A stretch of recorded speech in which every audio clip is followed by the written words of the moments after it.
His earliest musical memory was listening to Hank Williams, but it was hearing Bob Dylan that changed everything for him.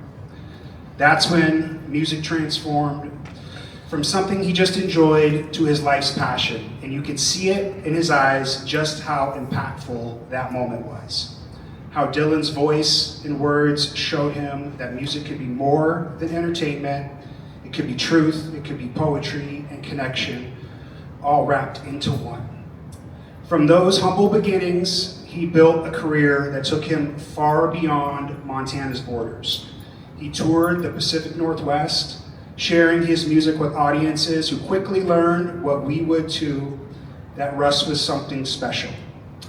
His music even carried him across the oceans to Slovenia, where he, Richie, Ellie, and later my Uncle Ronnie became the house band in some Slovenian mob bar in Ljubljana.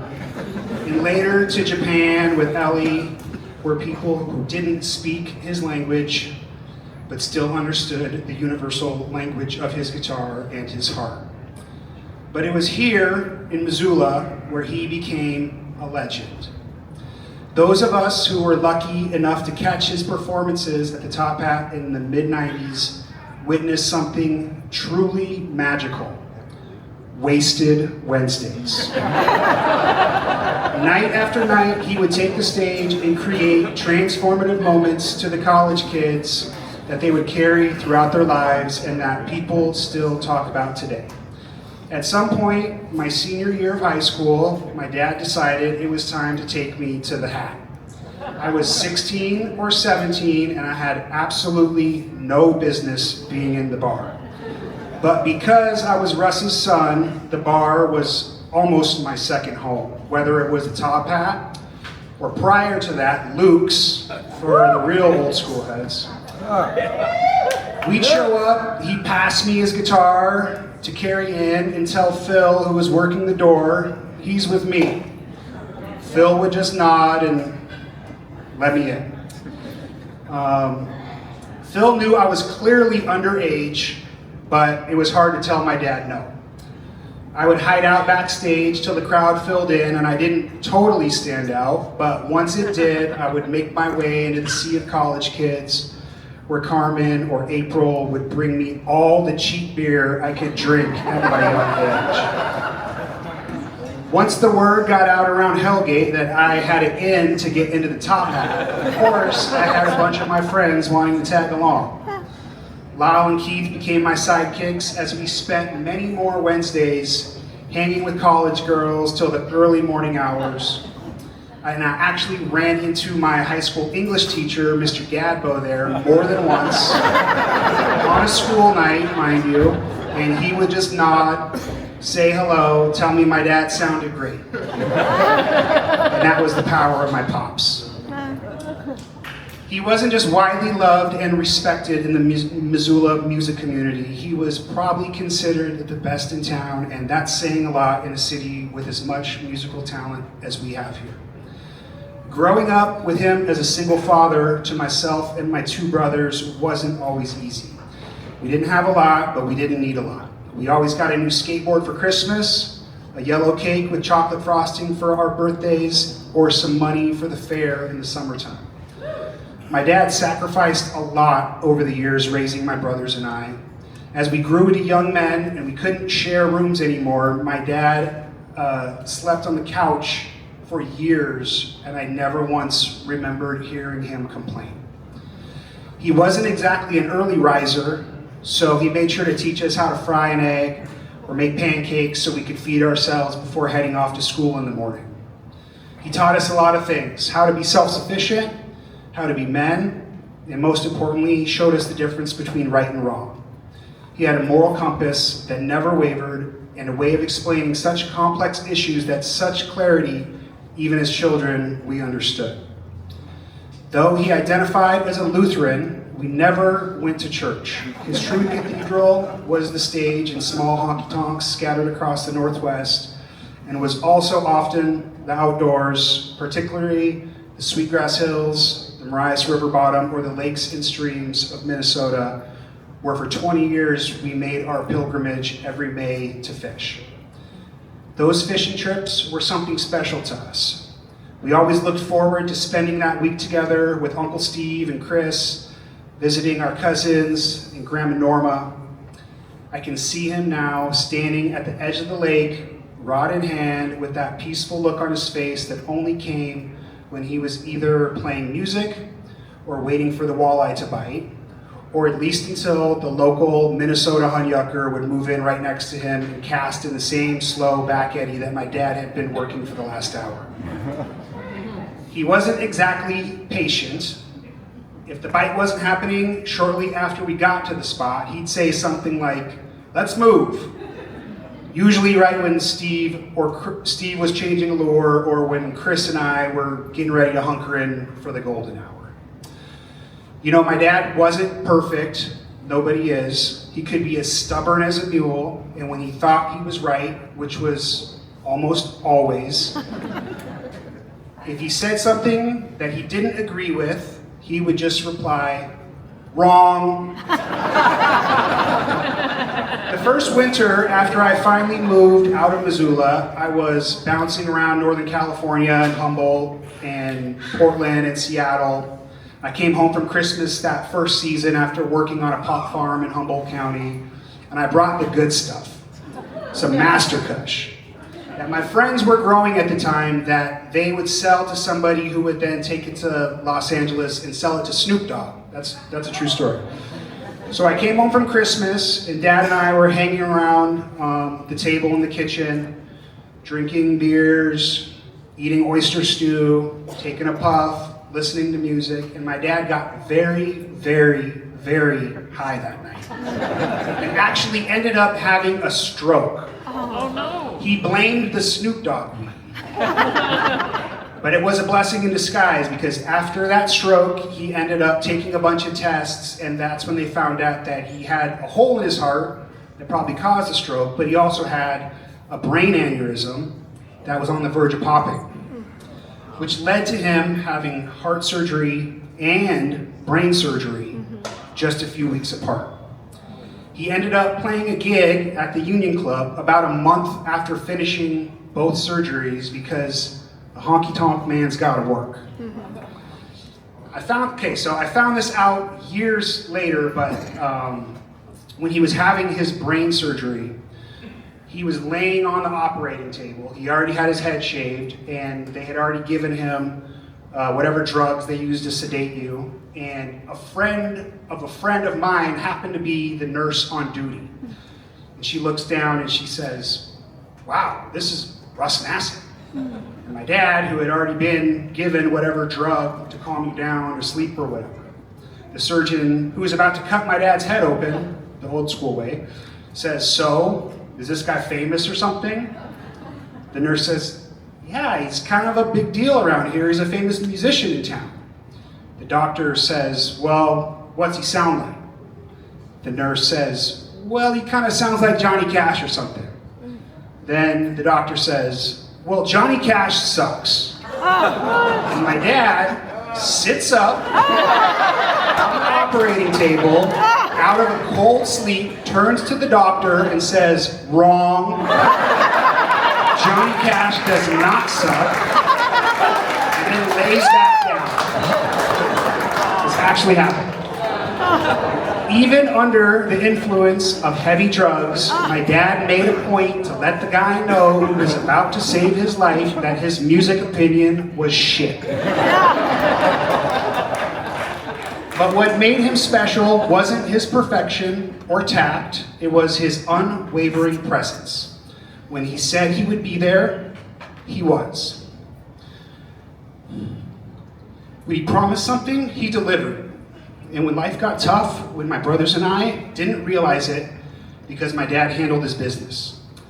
And he taught us to face whatever head on with grace and resilience. One of the greatest joys in my life was telling him that he was going to be a grandfather for the 5th time. With his grandchildren, he was a different person, softer, more patient, more willing to be silly. He would always have a cookie for them when they came over, and when he needed a haircut, he'd let Ada come over and shave his head. "How's Wendy?" Ada would ask, pretending to have her own salon. He was always excited to talk about Jack's soccer game, Ray's sense of humor, and especially when Ella got up to sing or perform. He was very proud of Ella. So 7 months ago, when my own son, Fife, was born, I heard a joy in my dad's voice that I will carry with me forever. He was very excited that his oldest son was about to start his own family. He was already making plans for fishing trips and for guitar lessons. "His hands are huge," my dad said. "I think he's going to play piano and guitar," he told me with absolute certainty. So I find comfort knowing that even though my own son won't grow up with his grandfather physically present, he'll grow up surrounded by his grandfather's influence in the music we play in our home, in the moral compass that guides our family, and in the stories we tell about the incredible man who shaped who I am today. My dad gave me the greatest gift, a love of music that has colored every aspect of my life. When people ask about my eclectic taste in music, I always credit him. He taught me that good music isn't confined to genres or eras. It's about what moves you, what speaks to your soul. From his early love of Hank Williams to his life-changing encounter with Bob Dylan, and through all the folk traditions that he carried forward, he showed me that music is a living, breathing thing that connects us all. And because of him, my playlists jump from soul to rock to folk, just like his did. Every time I discover a new artist or song that touches me, the first thing I think is, Dad would love this. So even if Russ isn't here, I think I know what he would want, and he wouldn't want us sitting around mourning. He would want us celebrating, sharing stories, drinking a cold grain belt in his honor, and you can drink about 40 of them because Chris, Steve, and I have plenty of times in Minnesota. He'd want music playing and laughter filling the room. He'd want us to remember not that he's gone, but that he was here and that he had a life worth celebrating. In the weeks since his passing, I found myself reaching for the phone to call him more than a few times a day. To tell him something funny that Fife did, tell him how the farm was going, or to plan the next fishing trip. To ask if his advice or to just hear his voice. And in those moments, I find comfort in realizing that I don't need the phone to know what he would say, because his voice is so clear in my mind, and his wisdom so ingrained in my heart that in many ways, I know that he's still guiding me here today. So, today as we celebrate his life, I ask you all to keep his spirit alive in whatever feels right to you. Play the instrument you've been meaning to learn. I'm trying to teach myself how to play banjo. Take your kids fishing. Stand up for what's right, even when it's hard, and most importantly, love fiercely and without reservation, just like he did. So thank you, Dad, for the memories, the music, the morals. The memory of your life continues to play in all of us who loved you. Before I finish up, I want to say an extra thank you to my mom, who, even though my dad and her split years ago, maintained a great friendship forever. He was my mom's true love. My dad spent his final days at my mom's house, surrounded by his family, overlooking the Missoula Valley, which he loved so much. It's about as perfect a place as can be. And to my brothers, Sam and John, with me living in Oregon, having my own new son, they led the charge, caring for my dad till I was able to come up. It was a hard deal, but we stayed together, and I will forever be grateful to them. They did a great job. I've never been more proud of them. So, thank you all for being here today to honor him. I know that he's looking down, probably thinking we're making too much of a fuss, but secretly loving every minute of it. And finally, I'd like to end with something that my dad used to tell me over and over and over again. Let's have a party. From my pops. Thanks, man.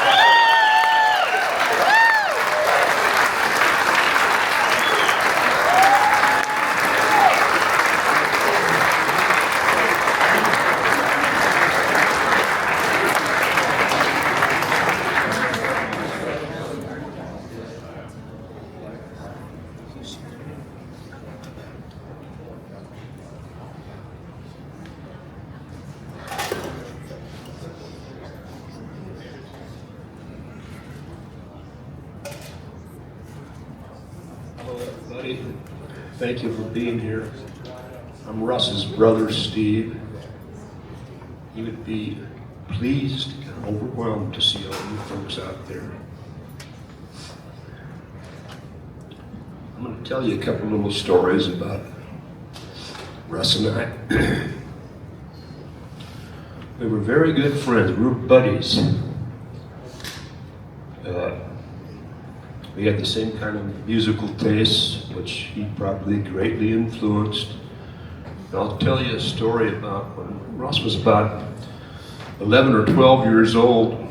My parents gave him a transistor radio for his birthday. It was about the size of a cell phone or so, you know. Probably if you're less than 50, you don't know what a transistor radio is. We lived in Shelby, you know, out there on the High Line, way out in the middle of the bald-ass prairie. Because of those wide open spaces, you could get radio stations from Tulsa, Oklahoma City, Des Moines. And him and I shared a room when we were kids, shared a bed, and he'd get upstairs at night and he'd have that transistor radio on playing it. And after a while, my father would holler up the stairs and say, "Russ, shut that radio off. You gotta go to school tomorrow." So he wouldn't shut it off. He would get under the blankets and turn the volume way down low and keep listening. We got everything from Ramblin' Jack Elliott and Muddy Waters, T-Bone Walker, and all this great stuff. So I think from the time he was 11 years old, that music was seeping into his soul. And he never forgot it. He had those influences from places that he never would have gotten that if it wasn't for that little transistor radio. In 1972, I graduated from high school. Russ came up to Shelby for my graduation, and he was living in Eugene, Oregon at the time. He was pursuing some romantic interest that never panned out, but so I went with him. We moved back to Eugene, Oregon, him and I. And Russ and I were living in a little funky studio apartment. We worked for a summer or two canning green beans and picking fruit and all this different stuff. We had a good buddy named Richard Russell that had disappeared for about 6 months. And all of a sudden he showed up again. He found Russ and I up in this little apartment, and he walked in our room and sat down, and he had reached in his shirt pocket and he pulled out $6,000 in cash. And my first thought was, "Richard, did you rob a bank?" But he didn't. He told us Richard was a bullshit artist. He could sell a Bible to a preacher, you know. Actually, he had gotten an early inheritance from his family, but when we saw all that money, we knew the party was on, man. So we decided we needed a ride. We needed an automobile. So Russ and Richard and I went across the river to Springfield, Oregon, and we found a 1961 Lincoln Mark II. It was 17 feet long, and I am and a 430 cubic inch engine. That thing was, back seat was big enough to sleep in. In fact, it was probably about as big as our apartment. But during those days, Eugene was a vibrant, happening place, and there was this thing that went on every summer. And I think this was maybe Russ's first paid gig. There was a thing going on called the Renaissance Fair west of Eugene, in this little town called Veneta. Nowadays it's called the Oregon Country Fair. It still goes on after 50 years. Those old hippies die hard. So we decided we had to go to this event. So we drove our Lincoln out there, and Russ had his guitar. We got to the front gate, and although Richard had several $1,000s in his pocket, he conned his way in and told the guy at the front gate, this guy, Russ, he's on stage in 20 minutes, which he wasn't. But we got to get in there, man. There's no time to waste. So the guy lets us in for free. So we went in and set up on one of the main pathways. And this fair was, there were people dressed up like dragons and fairies and walking on stilts. The smell of tofu was in the air and patchouli oil, weed smoke. So we set up on one of the main thoroughfares, and Russ had recently acquired a 1937 or 38 Martin, which he played for the rest of his life. So Russ sat down and took his guitar out, and I had an old beat-up cowboy hat, and I took it off, and I started hollering, "Hey, ladies and gentlemen, this guy here is directly from northern Montana. He's the finest folk singer west of the Mississippi. He knows every song from Woody Guthrie to Ramblin' Jack Elliott, on. And I said, for the next 20 minutes, requests are only 25 cents. So he starts playing, and he got some requests, and I think the ones he didn't know, he just played something else. So after a couple hours at the end of the day, we were getting kind of thirsty.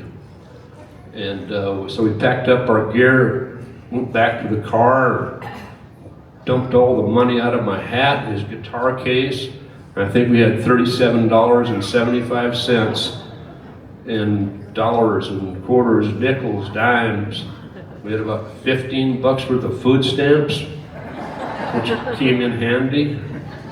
5 or 6 big fat joints. A little chunk of hashish. It was a haul, man. There was a few pills of various size colors in my hat. And Richard took them out and said, "I don't think those are vitamins." I don't think so either.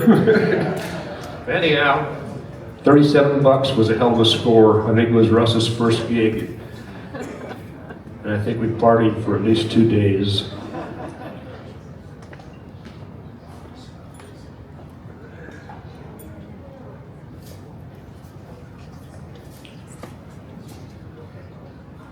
I'm gonna miss my brother today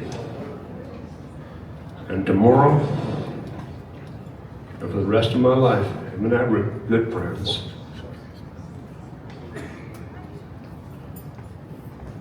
Jimmy stole one of my lines, but as he used to say it on the gig at the beginning of the set, "Let's have a party."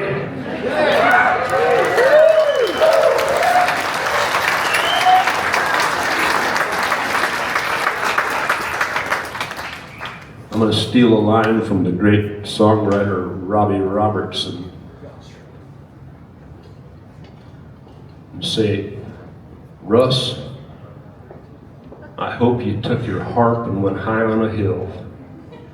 Play across the meadow like a whippoorwill." Thank you all for being here.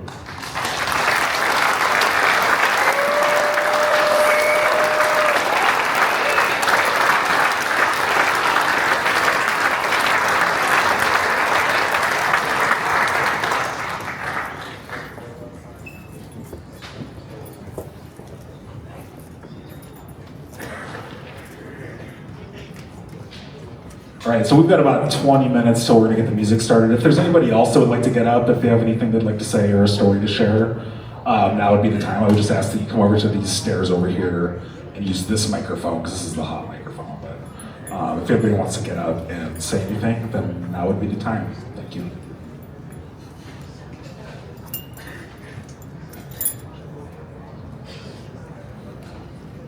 Not all at once. Party! All right. This is Ryan. This is Ryan. My grandma used to babysit Ryan and his brother and sister. That's how we got to know him up in Shelby, Montana.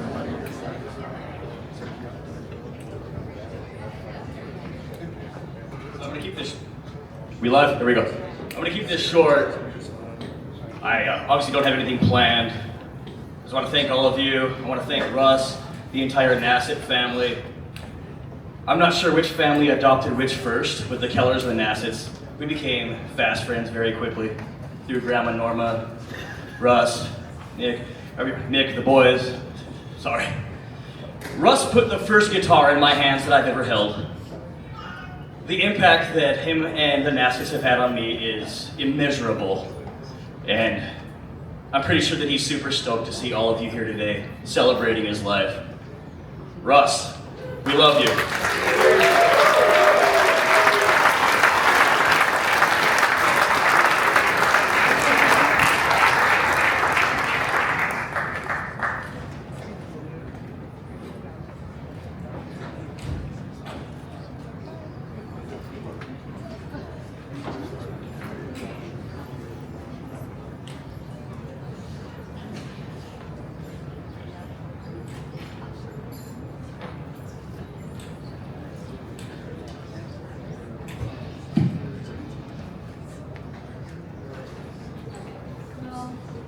Hello, everyone.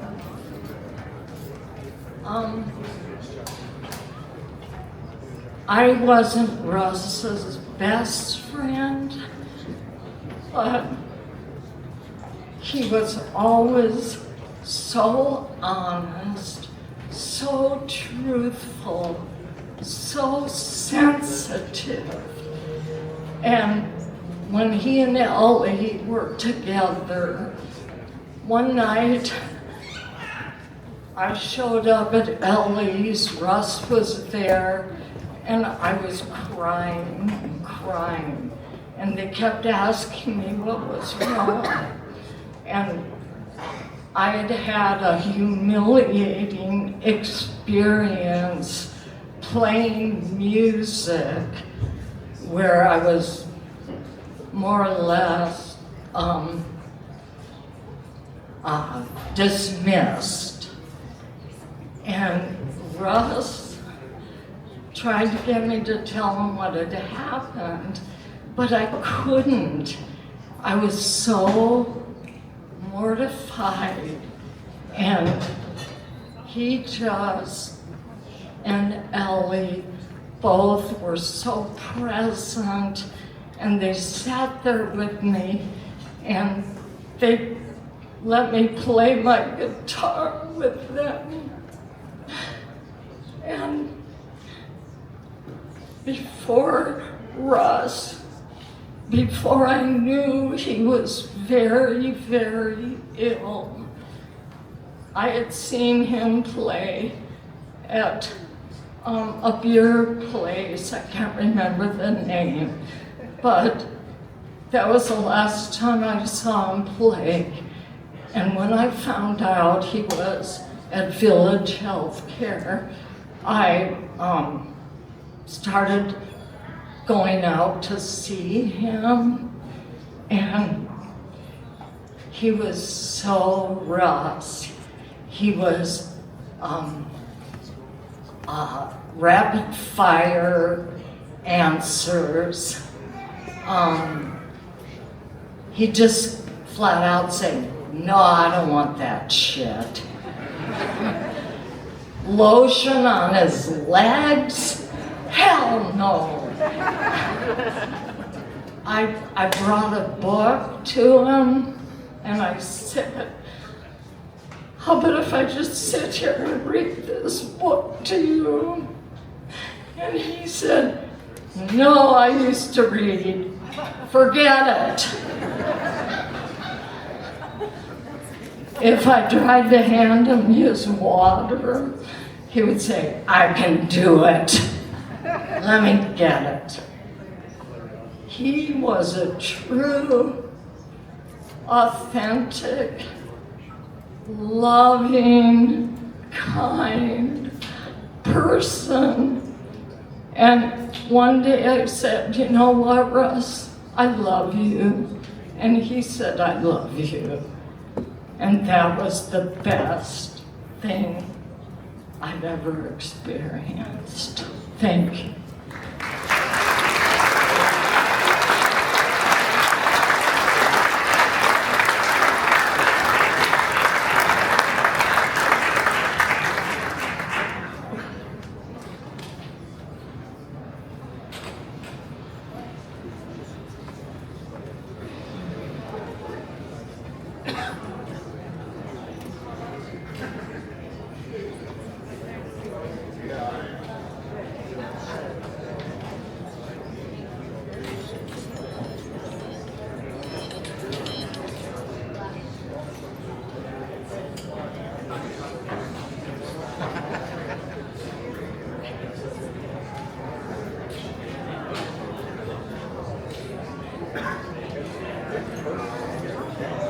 Thanks for coming out, folks. You know, I figured I better get up here and say something. Because I love the Nassett boys.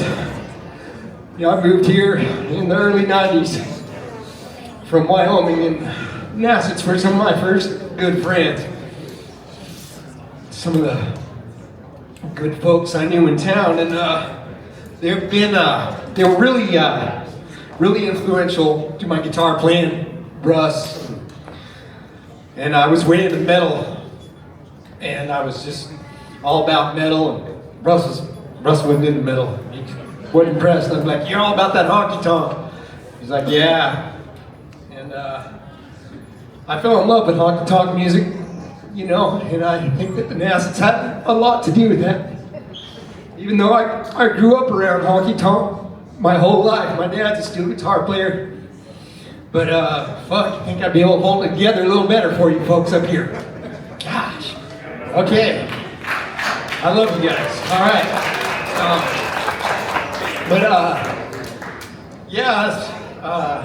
I went and saw a bunch of his shows right there at the end at the Old Post. It was good to be able to see some of his last shows and tell him that I was his #1 fan. And Russ was solid right at the end. Hardest working musician I ever met in my life. God bless him. And thank y'all for coming out. Love you.